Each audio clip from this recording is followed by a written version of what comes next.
So welcome back to my YouTube channel. So ഇന്നത്തെ video എന്ന് പറയുന്നത് നമ്മൾ ഇന്ത്യസ് ടോളസ്റ്റ് ക്രിസ്മസ് ട്രീ കാണാൻ വേണ്ടി അത് നമ്മുടെ സ്വന്തം കൊച്ചിയിൽ ലുലു മോളിലാണ്. So let's get in the video. So അങ്ങനെ നമ്മൾ ലുലു മോളിൽ എത്തിയേക്കാണ്. ലുലു മോളിൽ വന്ന new year time Christmas time എന്ത് രസമായിട്ടാണ് അടിപൊളിയായിട്ടാണ് ഡെക്കറേറ്റ് ചെയ്യുന്നത്. ഓണത്തിനാലും ഇതേപോലെ തന്നെ അടിപൊളിയാണ്. നൈറ്റ് ടൈം ഒക്കെ വന്ന് കാണാൻ എന്ത് രസമാണ്. ലൈറ്റിംഗ് സെറ്റപ്പ് ചെയ്ത് ഈ ക്രിസ്മസ് ട്രീ തന്നെ വരുന്നത് ലുലു മോളിൻ്റെ മെയിൻ എൻട്രൻസിൻ്റെ അവിടെയാണ്. കണ്ടോ എന്ത് വലുതാണ്. ലുലു മോളിൻ്റെ ആ ബിൽഡിങ്ങിനെ കാട്ടി തന്നെ വലുതാണ്. ഇവർ കൊക്കക്കോളയായിട്ടാണ് കൊളാബറേറ്റ് ചെയ്തിട്ടാണ് ഈ ഒരു വലിയ ക്രിസ്മസ് ട്രീ ഉണ്ടാക്കി വെക്കുന്നത്. ഇത് ഈ നമ്മുടെ ഇന്ത്യാസിൻ്റെ ടോളസ്റ്റ് ക്രിസ്മസ് ട്രീ ആണെന്ന് വേണേൽ പറയാം. സോ ഹാപ്പി ന്യൂ ഇയറിൻ്റെ ഒരു വൈബൊക്കെ ആയിട്ട് നമ്മൾ ലുലു മോൾ സെറ്റായിട്ടിരിക്കുകയാണ്. ഇത് നോക്കുമ്പോൾ തന്നെ ഒരു നൈറ്റ് വൈബ് എന്തോ നമ്മുടെ ലുലു മോൾ ഇപ്പം സെലിബ്രേഷൻ ടൈം അല്ലെങ്കിൽ പോലും ലുലു മോൾ ഒരു കാണുമ്പോൾ തന്നെ ഒരു രസമാണ്, ഒരു അടിപൊളി ഫീലാണ്. ന്യൂ ഇയറൊക്കെ ആയതുകൊണ്ട് അത്യാവശ്യം നല്ല റോഡിലൊക്കെ തിരക്കുണ്ടായിരുന്നു. തിരക്കിന് ശേഷമാണ് ഒരു കാര്യം പറയുന്നത്, happy new year, happy 2024. So അങ്ങനെ അതാണ്ട് നമ്മൾ റോഡിൻ്റെ ഓപ്പോസിറ്റ് സൈഡ് നിൽക്കുകയാണ്. ഇവിടെ നിന്ന് നമുക്ക് നല്ല രീതിയിൽ ലുലു മോളിലെ ആ ഒരു ക്രിസ്മസ് ട്രീ കാണാൻ പറ്റുന്നതാണ്. സോ നമുക്ക് പയ്യെ അതിനുള്ളിലേക്ക് പോകാം. കണ്ടോ ഇതാണ് അതിൻ്റെ ഹൈറ്റ് നല്ല വീതിയിലുണ്ട്. നമ്മളൊക്കെ ആകുമ്പോഴത്തേക്ക് കുഞ്ഞു ഉറുമ്പുകളെ പോലെ ആയിരിക്കും വെച്ച് നോക്കുമ്പം കാണുന്നത്. ഭയങ്കര മൈന്യൂട്ടായിരിക്കും. നമ്മൾ ഈ ക്രിസ്മസ് ട്രീ എന്ന് വെച്ചാൽ ഇപ്പോൾ ഈ വീഡിയോയിൽ കാണുമ്പോൾ അത്ര ഹൈറ്റ് തോന്നത്തില്ലായിരിക്കും, അല്ലെങ്കിൽ ആ ഒരു ഫീൽ കിട്ടില്ല. പക്ഷേ നേരിട്ട് കാണും അടിപൊളിയാണ്. കണ്ടോ ആൻഡ് മേളിൽ സ്റ്റാറിന് പകരം ഒരു കൊക്കക്കോളയാണ്. കണ്ടോ പവേർഡ് ബൈ കൊക്കക്കോളയാണ്. ഇത് ഡെക്കറേറ്റ് ചെയ്തപ്പോൾ നൈറ്റ് അടിപൊളി രസമാണ് ഇത് കാണാൻ. ഇത്രയും വലിയ ടോളസ്റ്റ് ക്രിസ്മസ് ട്രീ ഞാൻ ഇതുവരെ കണ്ടില്ല. സോ ശരിക്കും നമുക്ക് പറയാമല്ലോ ടോളസ്റ്റ് ക്രിസ്മസ് ട്രീ തന്നെ, ഇന്ത്യാസ് ടോളസ്റ്റ് ക്രിസ്മസ് ട്രീ. അത് നമ്മുടെ കൊച്ചിയിൽ ലുലു മോളിൽ. ഇവിടെ ഫ്രണ്ട്സും ഫാമിലിയൊക്കെ ആയിട്ട് ഒന്ന് ചില്ല് ചെയ്യാനും.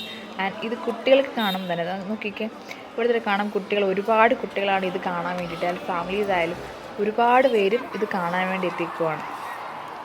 നമ്മൾ പോയത് ക്രിസ്മസ് ന്യൂ ഇയർ ടൈം ആയതുകൊണ്ട് നല്ല തിരക്കുണ്ടായിരുന്നു. അവിടെ നിന്നിങ്ങനെ ഒറ്റപ്പെട്ട് ഫോട്ടോ എടുക്കാനൊന്നും പറ്റത്തില്ല, കാര്യം അതേ കണക്ക് ആൾക്കാരായിരുന്നു സറൗണ്ടിങ്സ് മൊത്തം. ഇതിങ്ങനെ വീഡിയോയിൽ കണ്ടാലൊന്നും എനിക്ക് ഏതൊക്കെ ആംഗിൾ എടുത്ത് നമുക്ക് എത്രത്തോളം എക്സ്പ്രസ് ചെയ്ത് കാണിക്കാൻ പറ്റുമെന്ന് എനിക്കറിയില്ല. ഇത് അല്ലാതെ നേരിട്ട് തന്നെ കാണേണ്ട ഒരു കാര്യമാണ്. കണ്ട് അത് എക്സ്പീരിയൻസ് ചെയ്യണം. ആൻഡ് ഇതുണ്ടോ എൻ്റെ എൻട്രൻസിനടുത്ത് കൊക്കക്കോള എന്നൊരു വലിയ ബോർഡൊക്കെ ഉണ്ട്. ഇവിടെ നോക്കുമ്പോഴായാലും എന്ത് രസമാണ്. കണ്ടോ എൻ്റെ വ്യൂ വെച്ച് ഇത്രയും കിട്ടുള്ളൂ, പക്ഷേ കാണേണ്ട ഒരു കാര്യമാണ്. ഇത് ആക്ച്വലി ന്യൂ ഇയർ കഴിഞ്ഞ് 2 ദിവസം ഉണ്ടാവും, പിന്നെ ഇത് റിമൂവ് ചെയ്യുമായിരിക്കും. അതിൻ്റെ കാര്യം എനിക്ക് വ്യക്തമായി അറിയില്ല. നമ്മൾ ഈ ഒരു ക്രിസ്മസ് ട്രീയുടെ വീഡിയോ മാത്രം എടുത്ത് ഞാൻ നമ്മുടെ വീഡിയോ ഭയങ്കര ഷോർട്ട് ആവുന്നുണ്ട്. അന്ന് ചെയ്ത് ചെറിയൊരു വ്ളോഗ് കൂടെ ഞാൻ ഇൻക്ലൂഡ് ചെയ്തിട്ടുണ്ട്. സോ ഇത് വെറുതെ ഒരു പ്രഹസനം, ഞാൻ വെറുതെ ചെയ്യുന്ന വെറുതെ എന്തൊക്കെയോ കാണിക്കുന്നൊരിതാണ്. പിന്നെ നമുക്ക് ന്യൂ ഇയറൊക്കെ അല്ലേ, ഒരു കേക്കൊക്കെ മേടിക്കാൻ വിചാരിച്ചു. അതിൽ നല്ല ഓഫേഴ്സൊക്കെ ഉണ്ടായിരുന്നു, നല്ല കൺഫ്യൂസ്ഡ് ആയിരുന്നു. ഇപ്പോഴും നമുക്ക് ഓഫർ പോയിക്കൊണ്ടിരിക്കുകയാണ്. 50% ഓഫ് NCL ഓഫറാണ്. എല്ലാവരും go shop at Lulu mall.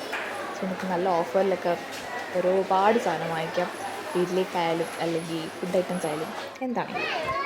Food items എൻ്റെ മെയിൻ ഫോക്കസ് ആയതുകൊണ്ട്, മെയിൻ വീക്ക്നെസ് ആയതുകൊണ്ട് ഞാൻ ഒബ്വിയസ്ലി ഫുഡിൻ്റെ കാര്യം പറയുമല്ലോ. ഒരുപാട് വെറൈറ്റി ഫുഡ് ഐറ്റംസ് നമുക്ക് കാണാൻ സാധിക്കുന്നുണ്ട്. അപ്പോൾ നമ്മുടെ അത്ര ബഡ്ജറ്റും ഇല്ല, പിന്നെ നമ്മൾ പെട്ടെന്ന് തന്നെ പോകണമല്ലോ. സോ അതുകൊണ്ട് നമ്മൾ ജസ്റ്റ് ഒരു വീഡിയോ എടുക്കാൻ വേണ്ടി, അല്ലെങ്കിൽ നമുക്ക് വേണ്ട അത്യാവശ്യമായി ജസ്റ്റ് കാര്യങ്ങൾ മാത്രമേ നമ്മൾ ഇവിടുന്ന് പർച്ചേസ് ചെയ്തുള്ളൂ. ഒരുപാട് പൈസയായിട്ട് ഒരുപാട് ഷോപ്പ് ചെയ്യാൻ വരുന്നവർക്ക് നല്ലതായിരിക്കും. അതേപോലെ കുഞ്ഞു കുഞ്ഞു കാര്യങ്ങൾ നോക്കിയെടുക്കുന്നവർക്ക് വേണമെങ്കിൽ ചെയ്യാം. നമുക്ക് നമ്മുടെ കയ്യിൽ ബഡ്ജറ്റ് വെച്ചിരിക്കും. പക്ഷെ എന്നാലും ഞാൻ പറഞ്ഞതാണ്, മറ്റുള്ളവർക്കാകുമ്പോൾ ഒരുപാട് കേക്കൊക്കെ എൻ്റെ വീക്ക്നെസ്സാണ്. എനിക്ക് കേക്ക് നിന്ന് ഭയങ്കര ഇഷ്ടമാണ്. ആൻഡ് ഇനി നെക്സ്റ്റ് നമ്മുടെ ഫുഡ് അടി. ഓക്കെ, അവിടെ നിന്ന് വാങ്ങിച്ചു, പിന്നെ മേലത്തെ ഫുഡ് കോർട്ടിൽ നിന്ന് വാങ്ങിച്ചു. ആൻഡ് എല്ലാത്തിനും ഒരു അക്രാന്ത മുഹൂർത്തം ഒരു തീറ്റയായിരുന്നു. എനിക്ക് നല്ല വിശപ്പുണ്ടായിരുന്നു. ആൻഡ് വിശപ്പിന് പുറത്ത് ഞാൻ എന്തൊക്കെയോ ഒക്കെ കാണിച്ചിട്ട് ഫുഡ് കഴിക്കുകയാണ്.